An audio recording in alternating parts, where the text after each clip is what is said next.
Mesdames et messieurs, bonsoir. Vous êtes bien sur Sahel TV. Tout de suite, les principaux titres de ce journal.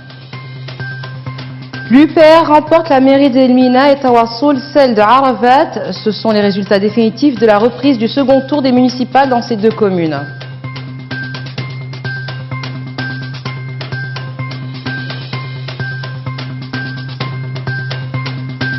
Les rideaux sont tombés sur le Nouakchott Film. Plusieurs participants ont été primés.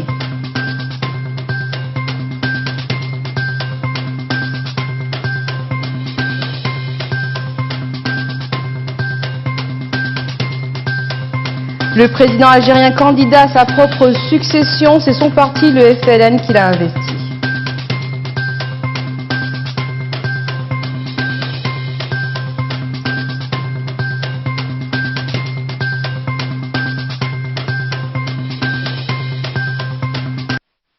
L'Union pour la République remporte la commune d'Elmina et Tawassoul remporte celle d'Arafat. Les résultats de la reprise du second tour des élections municipales organisées samedi dans ces communes ont été proclamés par la Commission électorale nationale indépendante dans la nuit d'hier à aujourd'hui. Reportage de Hamaoullah Diagana.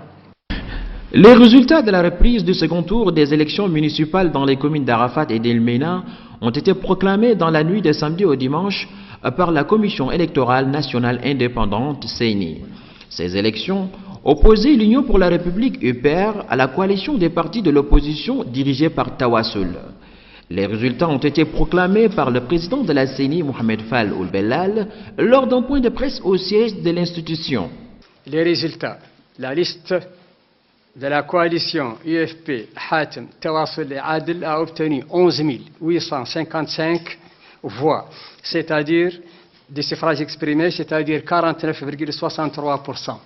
En conséquence, il obtient 11 conseillers. La liste de l'Union pour la République a obtenu 11 180 des suffrages exprimés, c'est-à-dire 46,80%. En conséquence, elle obtient 10 conseillers. La liste gagnante, coalition UFP, Hatem, Tawassoul et Adel. Circonscription électorale commune d'Elmina. Les résultats. La liste de la coalition UFP, Hatem, Tawassoul et Adel a obtenu 6 350 suffrages exprimés, c'est-à-dire 46,98%. En conséquence, elle obtient 10 conseillers. La liste de l'Union pour la République a obtenu 6 525 des suffrages exprimés, c'est-à-dire 48,28%. En conséquence, elle obtient 11 conseillers. La liste gagnante à Elmina, la liste de l'Union pour la République UPR. Le président de la CENI a manifesté sa satisfaction sur le déroulement du scrutin en saluant le climat de calme et de tranquillité qui a prévalu lors de cette élection organisée dans les deux Mokata, Arafat et Elmina. Permettez-moi de souligner notre satisfaction pour l'atmosphère de sérénité et de discipline dans laquelle se sont déroulées ces élections, ainsi que l'esprit de responsabilité dont les différentes parties en compétition ont fait preuve. Je ne saurais aussi oublier le rôle important joué par les autorités administratives et les forces de sécurité dans l'accompagnement et la sécurisation du processus électoral. Ces résultats consacrent donc définitivement la victoire de l'opposition dans la commune d'Arafat et l'Union pour la République, parti au pouvoir à Elmina. Cette reprise du second tour des élections municipales dans les deux communes concernées a été décidée par la Cour suprême après des recours du parti au pouvoir UPR et Tawassoul de l'opposition. À ce propos, nous recevons ce soir sur notre plateau M. Dio Ouelkleb, qui est un cadre du parti au pouvoir, l'UPR. Monsieur Ouelkleb, bonsoir. Bonsoir. Alors, vous êtes cadre donc de l'UPR, comme nous venons de le dire. Vous êtes investi à Arafat pour faire gagner votre parti. Quelle lecture faites-vous des résultats dans les deux communes? Eh bien, merci. Je voudrais d'abord, la première leçon qu'on doit tirer des dernières élections, c'est que ce sont des élections qui se sont passées dans la transparence totale. Donc, on est satisfait sur ce plan.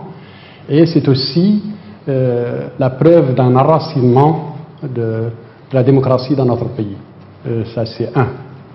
De deux, je voudrais, à travers votre chaîne de télévision, féliciter la coalition des partis de l'opposition pour les réussites. Et ils doivent également avoir le courage de nous féliciter pour avoir délogé l'opposition de l'Elmina.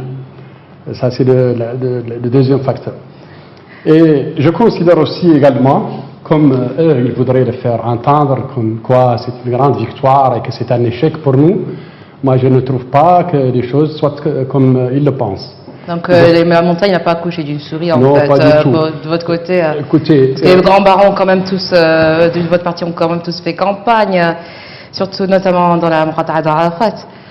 Oui, écoutez, Selwa, vous connaissez mieux que moi la situation politique dans le pays, vous êtes journaliste, mais je dois vous dire une chose qui est claire pour les citoyens lambda. Arafat et le MENA ont toujours été le bastion de l'opposition depuis 17 ans.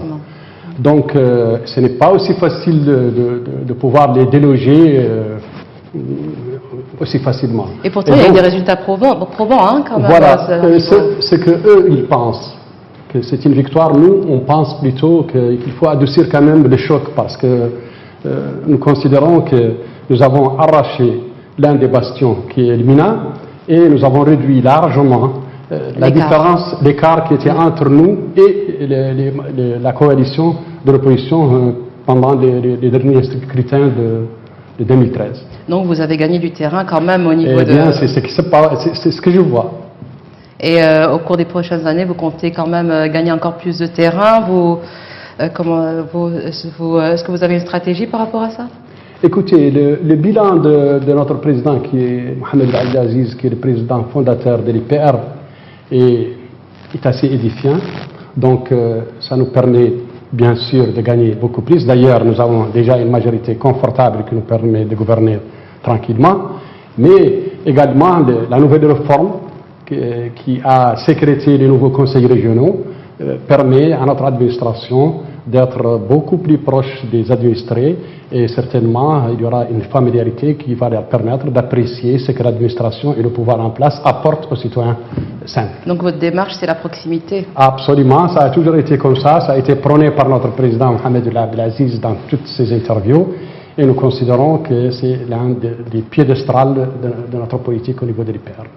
Alors il y a quand même, comment dire, c'est très bien, mais vous avez quand même perdu une Muqata'a aussi grande que celle d'Arafat. Est-ce que vous pensez que c'est parce que vous n'avez pas répondu aux attentes des populations?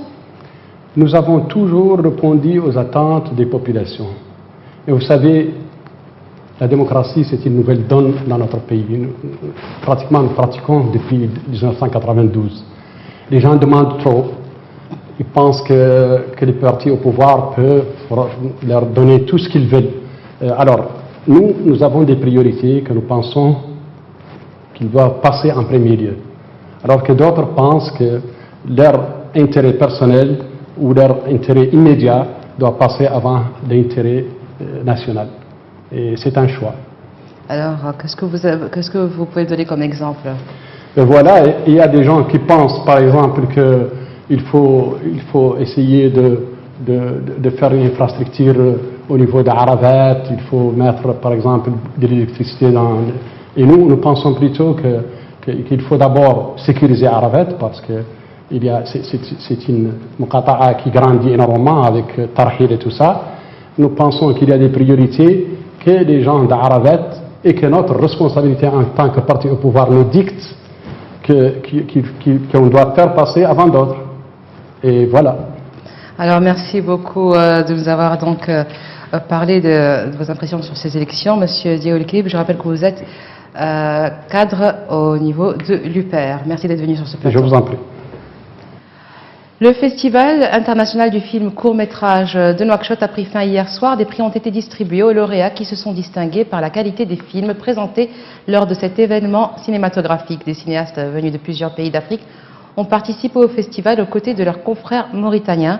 Les films courts-métrages et documentaires projetés traitent de sujets variés, portant sur la société, les problèmes majeurs auxquels sont confrontées les populations africaines et notamment les jeunes. Le festival de Nouakchott Film est une initiative de la Maison des cinéastes de Il récompense des courts-métrages des professionnels du cinéma d'ici et d'ailleurs. La campagne nationale de vaccination du cheptel pour la saison 2018-2019 a été lancée aujourd'hui au Barak 9, plus précisément à partir du village de Goral, relevant de la ville d'Alag. Le thème de cette année est pour prémunir votre bétail, dépenser peu pour gagner beaucoup. Cet objectif a été fixé ce week-end en marge du lancement de la campagne de vaccination du cheptel pour l'année 2017-2018. L'opération entre dans le cadre du plan national de développement des richesses animales à l'horizon 2025, un plan qui vise essentiellement à améliorer la santé animale, mais également à diversifier le cheptel mauritanien. La campagne vise principalement les maladies animales comme la pneumonie et le botulisme, des pathologies qui sévissent parmi les bovins, surtout pendant l'hiver, ainsi que certains parasites causés par la malnutrition. La campagne se fixe l'objectif de vacciner 90% des bovins sur une période de 4 mois. La Mauritanie dispose de près de 20 millions de têtes de bétail, caprins, ovins et camelins. Le secteur de l'élevage pèse environ 10% du PIB. La foire des produits algériens à Nouakchott connaît une affluence du public et des opérateurs économiques mauritaniens, notamment au niveau des stands de produits agricoles et agroalimentaires où la vente directe enregistre une forte demande. En effet, à 2 jours de la clôture de cette manifestation, les entreprises exposantes peinent à satisfaire la demande puisque certains produits ont été totalement écoulés. La Mauritanie et l'Algérie sont en négociation pour la signature d'un accord préférentiel en matière de commerce, un accord à même de renforcer les échanges commerciaux bilatéraux, notamment après l'ouverture d'un poste frontalier terrestre entre les deux pays. Le ministre du Pétrole, de l'Énergie et des Mines, M. Mohamed El Abdel Fattah, prendra part au forum Algérie Future Énergie qui abritera la capitale algérienne les 29 et 30 octobre. Les participants à cette rencontre internationale discuteront de sujets portant sur les stratégies générales des hydrocarbures, le développement des opérations de prospection et de production, l'amélioration des performances opérationnelles du secteur du raffinage, le transport de l'énergie comme priorité à l'échelle mondiale et le gaz non conventionnel qui est une solution sûre pour l'approvisionnement en énergie. Et nous passons maintenant à l'actualité internationale. Le président algérien Abdelaziz Bouteflika, 81 ans, sera le candidat du Front de Libération Nationale, le FLN, à la présidentielle prévue en avril 2019. Pressé par son camp depuis 6 mois de briguer un 5e mandat, il ne s'est toujours pas exprimé à ce sujet, pas plus que son entourage. Récit de Hamaoula Diagana. Il aura 82 ans et briguera un 5e mandat à la tête de l'Algérie. Le président algérien Abdelaziz Bouteflika sera le candidat de son parti, le Front de Libération Nationale, FLN, pour l'élection présidentielle prévue en avril 2019. Cette candidature est une revendication de tous les cadres et militants du FLN sur l'ensemble du territoire national, a affirmé aujourd'hui Jamal Ould Abbès, à la tête du FLN.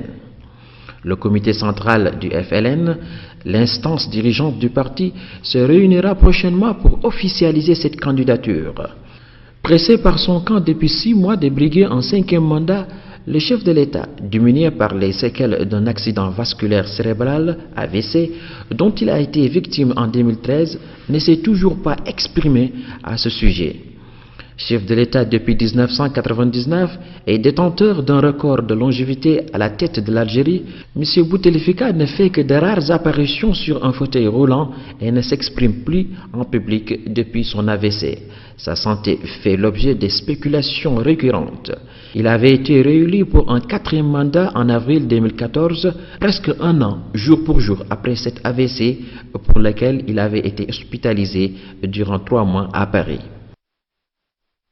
Rendons donc maintenant chez notre voisin du Sud, une foule immense au Grand Magal de Touba, arrivée en voiture, taxi collectif ou car rapide de tout le Sénégal depuis plusieurs jours, bravant la chaleur et des embouteillages monstres. Les pèlerins se sont pressés aux alentours de la grande mosquée et des mausolées de cette ville du centre du pays en pleine expansion démographique. Le Grand Magal marque l'anniversaire dans le calendrier musulman du départ en exil le 12 août 1895 du fondateur du mouridisme, Cheikh Ahmedou Bamba, 1853-1927, dit Serigne Touba. Assis sur des tapis ou des nattes sur l'esplanade de la mosquée, aux 7 minarets visibles à des kilomètres à la ronde, les fidèles, estimés à 3 millions par certains observateurs, ont récité par petits groupes des versets du Coran et des rasaïd, poèmes écrits par Cheikh Ahmedou Bamba.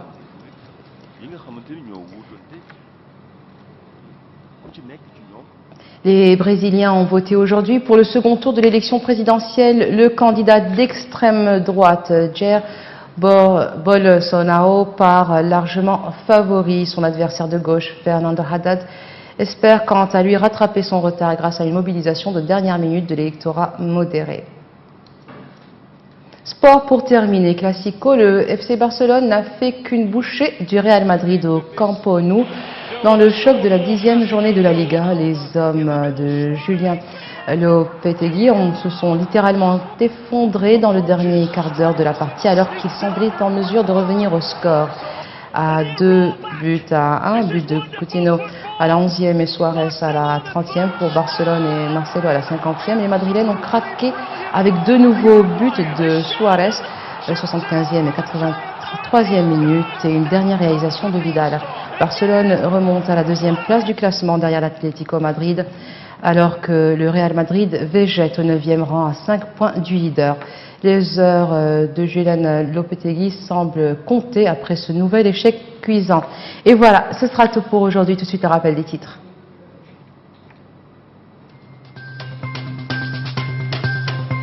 L'UPR remporte la mairie d'Elmina et Tawassoul celle de Arafat. Ce sont les résultats définitifs de la reprise du second tour des municipales dans ces deux communes.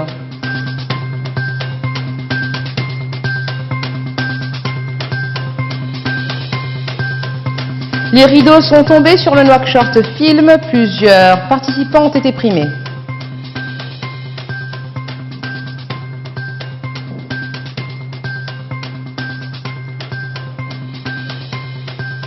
Le président algérien, candidat à sa propre succession, c'est son parti, le FLN, qui l'a investi.